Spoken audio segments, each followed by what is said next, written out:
नमस्ते। अगर भारत में कोई कंपनी चल रही है तो कॉर्पोरेट टैक्स ये एक ऐसा शब्द है जिसे समझना बहुत बहुत जरूरी है। अब ये थोड़ा उलझावा लग सकता है ना? तो चलिए आज इसी को थोड़ा आसान बनाते हैं और परत दर परत समझते हैं। तो चलिए सीधे एक बड़े सवाल से शुरू करते हैं। स्मार्ट टैक्स स्ट्रैटेजी और कानून तोड़ने के बीच में वो पतली सी लाइन कहाँ है? क्योंकि देखिए, टैक्स सिर्फ पैसे देने की बात नहीं है।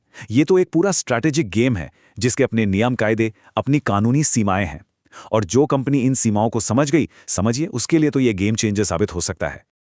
तो किसी भी गेम को खेलने से पहले उसके बेसिक नियम तो समझने पड़ते हैं ना।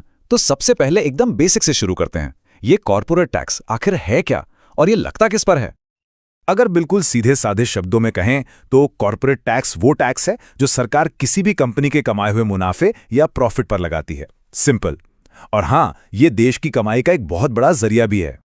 अब किसी कंपनी को कितना टैक्स देना है, ये इस बात पर बहुत ज़्यादा डिपेंड करता है कि वो रेजिडेंट है या नहीं, मतलब उसे भारत का निवासी माना जाता है या नहीं। अब इसके लिए दो सिंपल शर्तें हैं। पहली, या तो वो एक इंडियन कंपनी हो, या फिर दूसरी शर्त है कि उसका POEM यानी place of effective management Bharat में हो। इसका मतलब वो जगह जहां से कंपनी के सारे बड़े और ज़रूरी फैसले लिए जाते हैं, अगर वो जगह इंडिया में है तो भी उसे रेजिडेंट माना जाएगा। और ये रेजिडेंट और नॉन रेजिडेंट का फर्क ये इतना जरूरी क्यों है? क्योंकि इसी से तय होता है कि टैक्स देना किस इनकम पर है। देखिए, अगर कोई कंपनी रेजिडेंट है तो उसे अपनी पूरी दुनिया की कमाई पर, मतलब ग्लोबल इनकम पर भारत में टैक्स देना होगा। लेकिन अगर वो नॉन रेजिडेंट है तो उसे सिर्फ उस इनकम पर टैक्स देना है जो उसने इंडिया में कमाई है या यहीं रिसीव की है। कितना बड़ा फर्क है ना? अच्छा, तो कंपनियां अपने टैक्स को मैनेज कैसे करती हैं? इसके लिए ना एक नहीं बल्कि कई अलग अलग अप्रोच हैं। कुछ कानूनी हैं, कुछ नहीं। चलिए अब इन्हीं रास्तों को जरा गौर से देखते हैं। अब यहां एक बहुत ही साफ और मोटी लकीर खींचना जरूरी है। एक तरफ है टैक्स प्लानिंग। ये पूरी तरह से लीगल है, मतलब आप कानून के दायरे में रहकर सरकार की दी हुई छूटों, कटौतियों का फायदा उठाकर अपना टैक्स कम करते हैं, बिल्कुल जायज है। और दूसरी तरफ है टैक्स इवेजन, यानी सीधी सीधी टैक्स की चोरी। ये एक अपराध है। इसमें आप अपनी इनकम छुपाते हैं, गलत जानकारी देते हैं और पकड़े जाने पर सजा भी होती है। तो ये देखिए, चारों अप्रोच एक साथ, टैक्स प्लानिंग और टैक्स मैनेजमेंट, ये दोनों ही बिल्कुल लीगल और जरूरी हैं। मतलब आप टैक्स की योजना भी बना रहे हैं और समय पर उसे भर भी रहे हैं। फिर आता है टैक्स अवॉइडेंस। अब ये थोड़ा ग्रे एरिया है। ये कानूनी तो है, लेकिन इसमें आप कानून की कमियों या लूपहोल्स का फायदा उठाते हैं, इसीलिए इस पर हमेशा नैतिक सवाल उठते हैं। और आखिर में टैक्स इवेजन, जैसा हमने बात की, ये तो सरासर गैरकानूनी और दंडनीय है। चलो ठीक है, थ्योरी तो समझ आ गई। अब जरा प्रैक्टिकल बात करते हैं।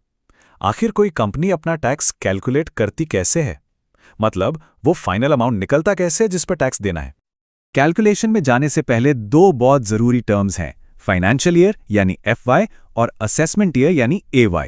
फाइनेंशियल ईयर मतलब वो साल जिसमें कंपनी ने पैसा कमाया।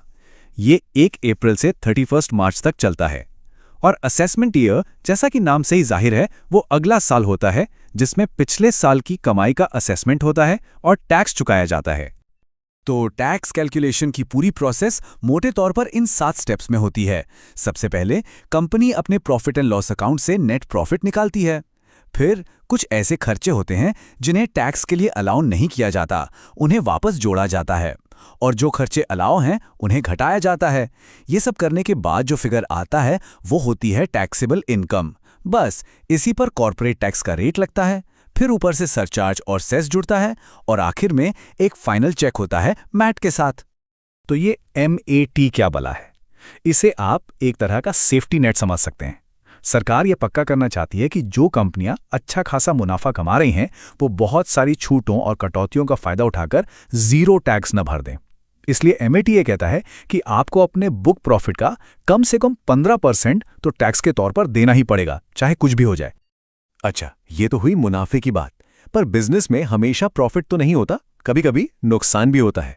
तो जब किसी कंपनी को प्रॉफिट की जगह लॉस हो जाए तब क्या क्या टैक्स के नियमों में इसके लिए भी कोई जगह है? बिल्कुल है। चलिए अब इसी को समझते हैं। यहां दो मेन कॉन्सेप्ट्स काम आते हैं, सेट ऑफ और कैरी फॉरवर्ड। सेट ऑफ का मतलब है अपने लॉस को उसी साल की किसी दूसरी इनकम से एडजस्ट कर लेना, उसकी भरपाई कर लेना। और अगर लॉस इतना ज्यादा है कि उस साल एडजस्ट नहीं हो पाया तो जो बचा हुआ लॉस है उसे कैरी फॉरवर्ड किया जाता है, मतलब उसे आने वाले सालों में ले जाकर तब के मुनाफे से एडजस्ट किया जाता है। और हाँ, हर तरह के लॉस को एक ही तरह से ट्रीट नहीं किया जाता। टैक्स कानून में अलग अलग तरह के लॉस बताए गए हैं जिन्हें आप सेट ऑफ या कैरी फॉरवर्ड कर सकते हैं, जैसे कि आपका normal business loss, unabsorbed depreciation, speculation यानी सट्टे का लॉस, कैपिटल लॉस और यहाँ तक कि हाउस प्रॉपर्टी से हुआ लॉस भी। अब ये जो लॉस को आगे ले जाने की बात है ना, यानी कैरी फॉरवर्ड, इसके कुछ बहुत ही खास नियम और टाइम लिमिट्स होती हैं। इसे आप भविष्य की प्लानिंग के लिए एक बहुत पावरफुल टूल की तरह देख सकते हैं। इस टेबल में कुछ जरूरी नियम दिए गए हैं, जैसे बिजनेस लॉस को आप अगले 8 साल तक कैरी फॉरवर्ड कर सकते हैं, लेकिन उसे सिर्फ बिजनेस इनकम से ही सेट ऑफ कर सकते हैं।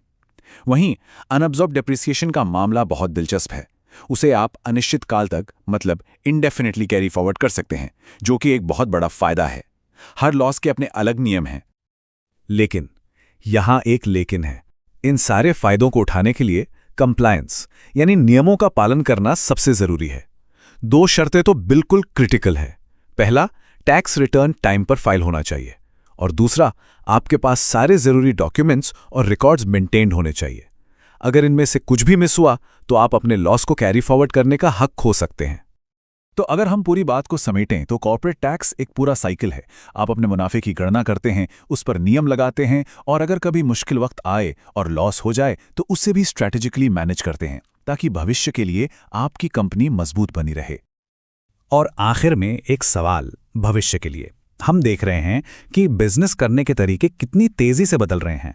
डिजिटल बिजनेस, ग्लोबल स्टार्टअप्स, नए-नए मॉडल्स आ रहे हैं। तो सवाल ये है कि क्या हमारे आज के टैक्स के नियम भविष्य की इन चुनौतियों के लिए तैयार हैं, या फिर आने वाले वक्त में इन्हें भी बदलने की जरूरत पड़ेगी? ये एक बहुत बड़ी और अहम बहस है जिस पर सोचना जरूरी है।